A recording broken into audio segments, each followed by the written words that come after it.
Hey everybody, welcome to Above Board with Candor Path. I am the Rich B and I am here with the John K. Wait, that doesn't sound so good. What do you think? I mean, it's not as good as the Rich B. We have to come up with something better than that. I don't know. It's got JFK something. I'd like to have like a creativity brainstorm session with you for my name. Like right away, like Johnny K-pop. I don't know. That just sounds good to me. John.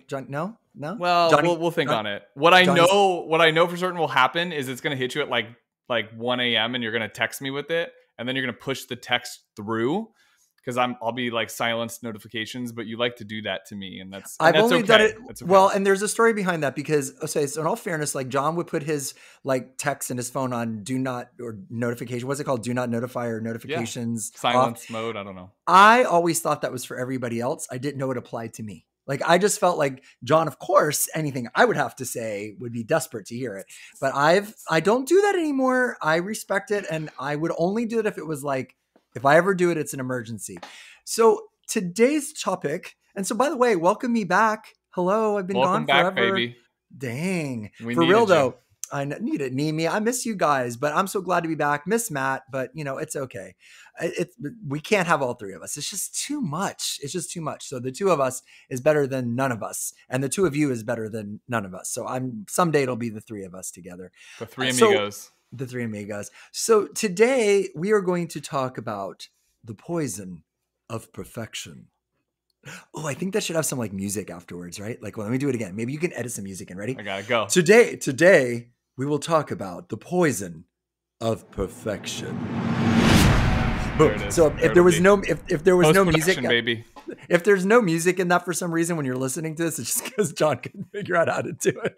Well, so more importantly, I can't stop laughing because the topic of this is the poison of perfection.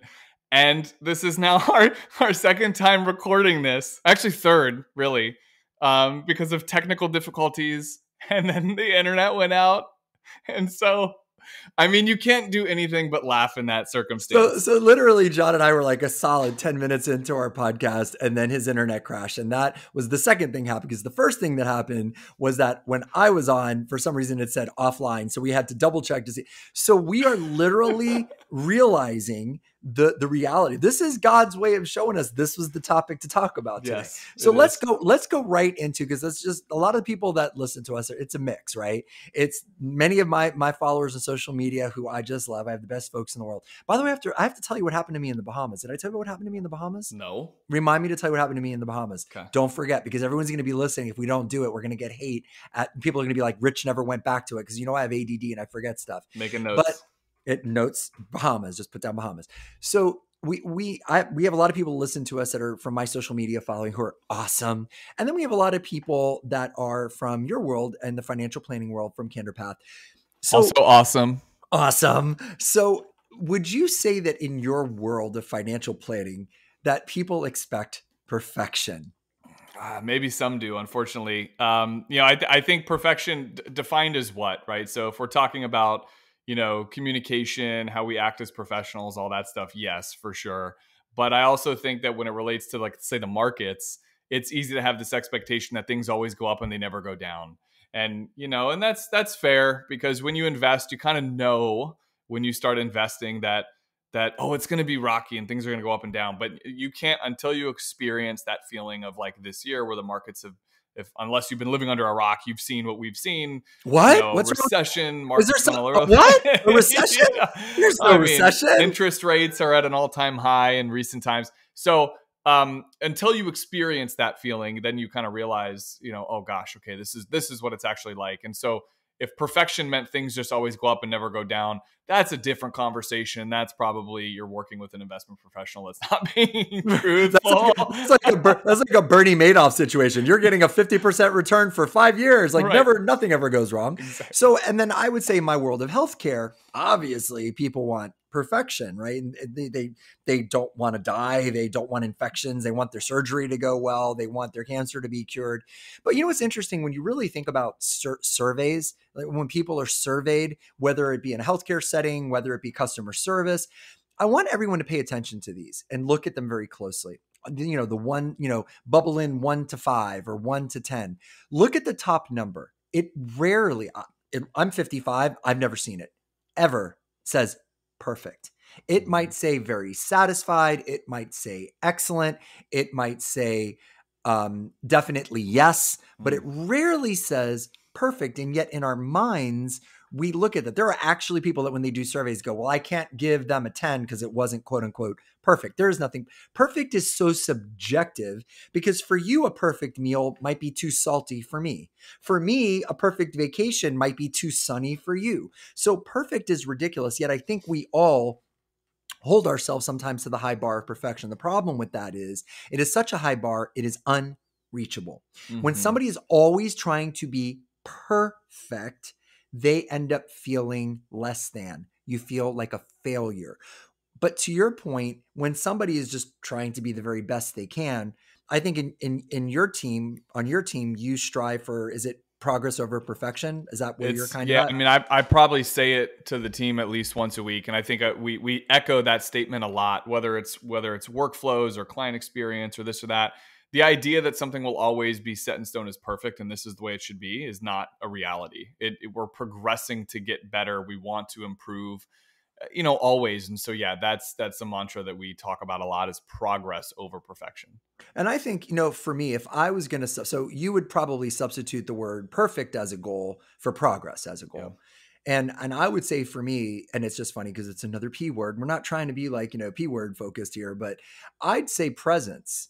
And I realize the word presence doesn't, I'm not only speaking about physically present, but presence where you're there with and for somebody. I think about, being a spouse or a significant other or a parent or a leader, that when you're present, rather than trying to be perfect, I think it leads to a less frustrating existence. I think if I'm trying to be the perfect father, I'm always going to let myself down because I'm always like, oh, I should have paid more attention. Or, oh, I didn't give the right answer to that. Oh, I should have given them this direction. Oh, I should have, whatever. And I've realized recently, like you and I, both our kids, which was adorable, were in this little show this past weekend, right? And there were two showings. There was two performances. There was a 1 o'clock and there was a 3 o'clock. And we were both there for both of them. And they were short. It was only like an hour long. I thoroughly enjoyed it. And I realized that for both of our daughters that were singing in this cute show, that yes, our physical presence was important to them, giving them flowers and hugging them and telling them they did a great job. But it was also wonderful to be emotionally present and enjoy it and laugh and kind of enjoy these moments and be with the other parents and all this kind of stuff. And the show wasn't perfect. The kids didn't hit every note perfectly. Anybody that walked out of there going, I'd give it a 3 because they were a little flat. That second grader was pitchy on that one song would be ridiculous. It was amazing that you even saw did you notice that from the first show to the second show, they got better? Yes. Did you see that? I did. Well, my son was also melting down by the second show because he's a little too little. So I missed some of it. But the best part was I walked out to go refill his water. And my daughter's running up and down the halls and getting a piggyback ride because she in between her sets of songs, they were trying to keep the kindergarten kids, active and going. And all the kindergarten kids are running and playing in between the show. I'm like, what? If I knew you were out here, I would have come out here to play with you. Anyway. But the reason why it's amazing. But the reason why we enjoyed this experience wasn't because it was perfect. Right. We enjoyed it because we were present and you could see the progress over that perfection. I think, the other thing is also when you think about this whole idea of progress over perfection or presence over perfection, I think it's also being able to deal with disappointment because life's not perfect and there's a lot of bumps in the road. I always talk about, looking at challenges in life as speed bumps rather than potholes. And so look, we both know each other and you know me, I know you, and we're very hard on ourselves and we expect ourselves we hold ourselves to a high standard. Mm-hmm. I've recently started to get better about not worrying about being perfect. Yeah. And just saying, did I have impact? Did I make a difference? Did I bring something to the table where I helped somebody feel better, do better, or achieve more? I think in your world, it would be the same thing. I know it's probably not an equivalent, but let me ask you a financial question, but there's also kind of symbolism behind this for the greater picture. If you prevented me in a bad market from losing money, so you kept me neutral in a bad market, isn't that almost the same? And if I'm wrong, you can just say, no, Rich, it's not. Isn't that almost the same as helping me make money in a good market? Correct. Yeah. Yeah. I Now, think avoiding a loss is just as valuable as participating in a gain. it's kind of like in sports, right? And I'm such a sports guy. I know so much about it. Kind of in sports, it's kind of like defense versus offense, right? It's super exciting to have your baseball team keep on scoring and make home run after home run after home run. Yeah. But I know from watching a little bit of baseball with you, because you're a huge baseball fan, and I got to share a special moment when you got to see your Braves win the World Series, and I have it on video, so it's super cool. It's also really important to be able to strike out the other team, right? Just to be able to, right? So I think sometimes it's that striving for perfection is kind of tied to being able to deal with something that doesn't go perfect or doesn't go your way, and how you come out of it. I mean, you've had to deal with something like that recently, right? Well, yeah, baseball is such a fun analogy because, you could be a Hall of Fame baseball player and 7 out of 10 times you strike out or foul out or get out, you're out. 7 out of 10 is like, so 3 and does that out ever of 10 apply? times. Does that apply to any other sport or no? Right? Like baseball is unique in that way, isn't it? I think baseball is a little unique in that way. And I also think baseball is it's a very team oriented sport, but you feel it's very individual based as well, because you are up at the plate and you're the focal point of that at bat, right? If you're batting, let's say, or if you're pitching and you're trying to get this person out, it's you versus them, and you have the whole team backing you up. But it's this interesting phenomenon of a team sport based on very, very individual play. And 7 out of 10 times you could get out. And if you get on base those 3 other times and you make that a consistency of your career, that's a Hall of Fame career, which is probably the perfect analogy that perfection doesn't exist and can't exist. And I think, it's probably the single sport that has the most failure rate, but you could still be successful with such a high failure rate, I think is kind of my point. And so I think it's like how we deal with failure, and it's how you look at, you've had situations in your life where, I don't know if you want to talk about recent stuff, but you've had situations in your life where, you were hoping for something to come through and it ended up not happening. And instead of being crushed, I know that you and your wife kind of chose to look at this in kind of a different way. Yeah. Yeah. There's a couple of different thoughts that I have. The first one is, as you were talking, I was thinking about, so I have this daily planner, and it's, I don't do a lot of journaling or note taking in that way, but every day you write, what are 3 things that you hope that will happen today to make this a good day. And then at the end of the day, you kind of reflect, so it's like an AM exercise and a PM exercise. And what I got to tell you is, when I write down, what are the 3 things, and it's stuff that I can control. It's not like the weather's nice today or the markets are up today. The day would be great today if the Dow was up 500 points. No. And so what it ends up being, at least what I write a lot, if you flip through those pages, which I've done this a few times too, I see this trend, and it's a lot of, there's the word that I use a lot actually is presence. I'll say to be present with my children, to physically be there, not just, or I'm sorry, to emotionally and mentally be there, not just physically be there, but to truly be present in a moment with them. Another one, I don't actually write the word progress, but it might be to do better at XYZ, or to do this thing, or to practice this thing, or whatever.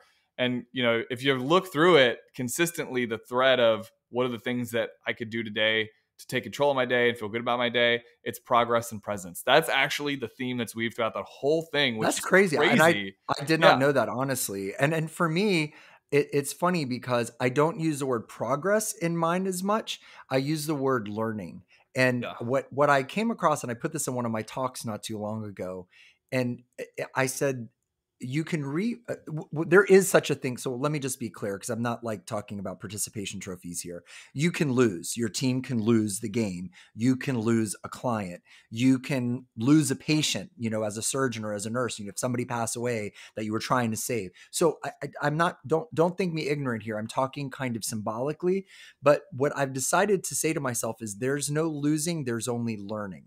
And I've written that down many times in my journal, so that there's been situations where I felt that I was not as successful as I wanted to be at something, where maybe I didn't do as good a job at a speaking, gig, where I just didn't feel like I really, bowled over the audience the way I wanted to, or in a call I didn't, or whatever.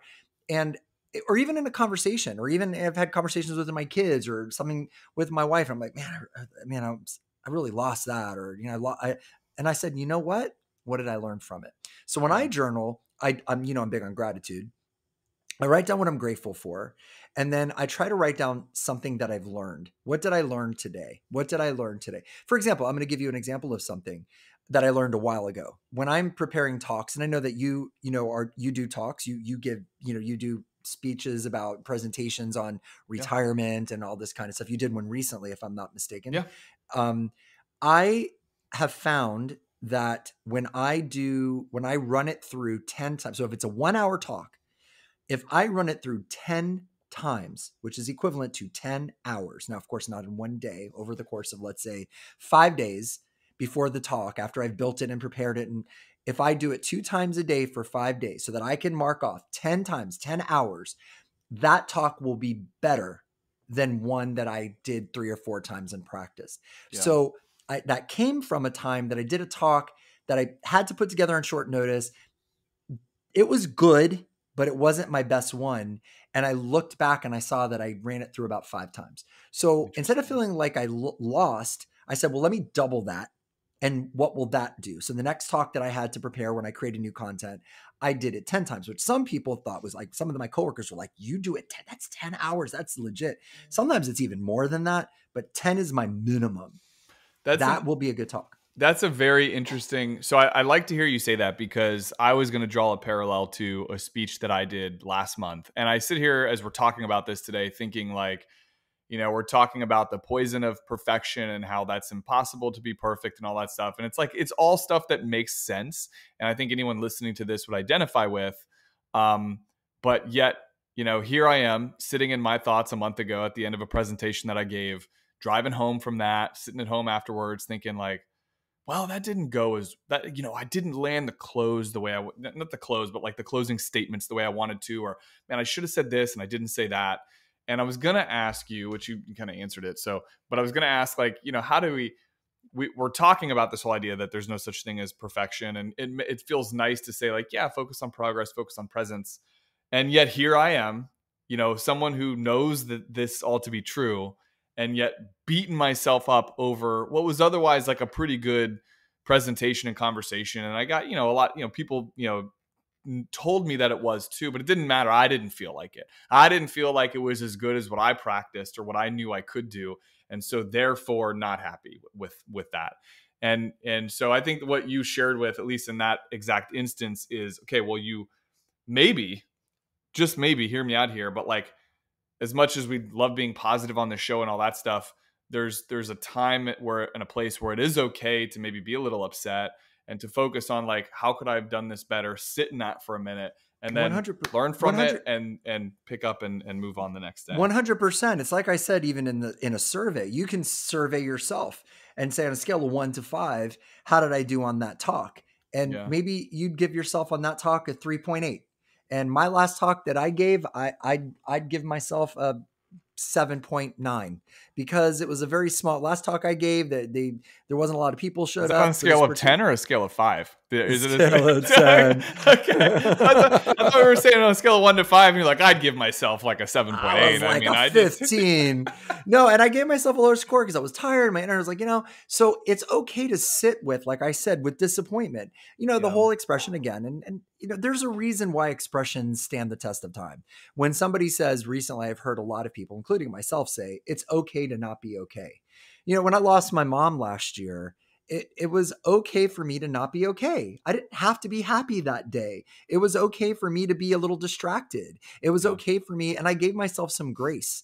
I gave myself some grace. And I think people this is what frustrates me about myself. And it's striving for perfection, then not hitting it, then beating yourself up. That's the problem. What a But vicious then, cycle you could be in. right, That's all you right. did. Yeah. But then even if you say, well, I'm not trying to be perfect, but I wasn't my best. So now, or this didn't go the way I wanted it to go. So then you still beat yourself up. So even when you're able to go, well, I'm not trying to be perfect. I just want to be my best. But it's also realistic to say, I wasn't my best. I own it. I didn't do my best. I was tired. I didn't get enough sleep. I didn't plan well. I didn't study for it. You know, my son who's 13 is in all these honors classes and all this kind of stuff. You know, not too long ago on a project, he got like a B minus that he worked really, really hard on. Here's the frustrating thing. He gets this project, he gets a B minus, and he was really, it was a subjective graded project, by the way. He really worked hard on it. And this friend of his who did their project in the car on the way to school that day got an A minus. And this really bothered my son. And we talked about it. And I was like, did you do your best?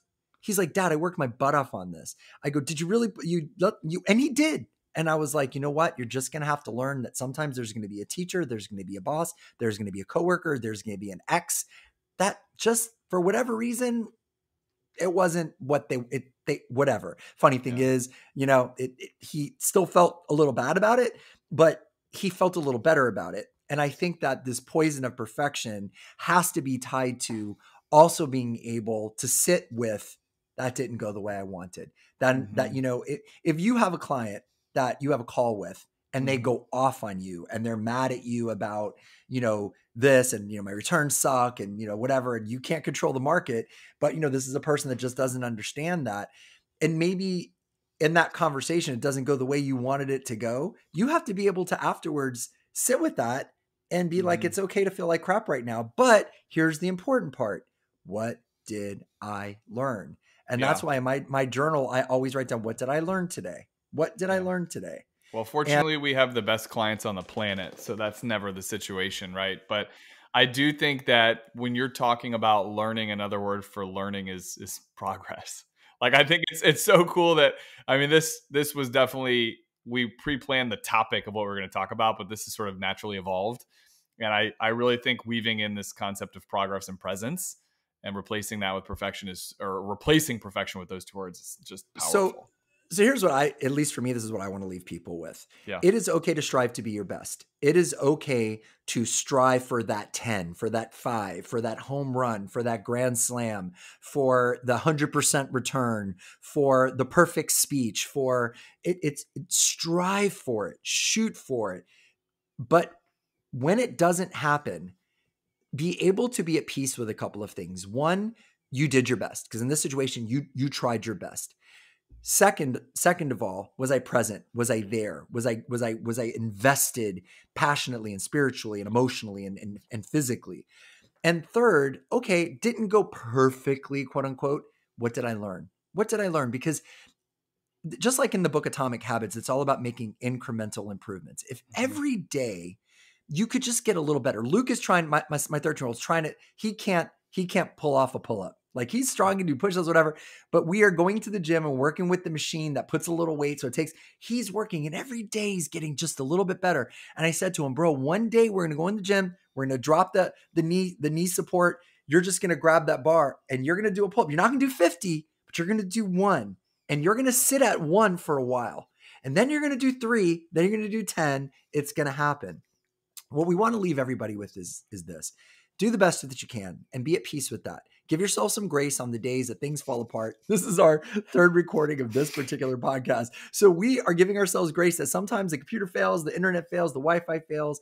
But if you could reshape yourself to think there is no losing, there is only learning, take progress over perfection, and just try to be present and enjoy the win, enjoy the lesson, enjoy the wisdom, enjoy the learning. What do you think about that, John? Is that a good way to leave this? That's a great way to end it. I mean, that, and I'm accepting inquiries for a new username on social media that's better than the John K.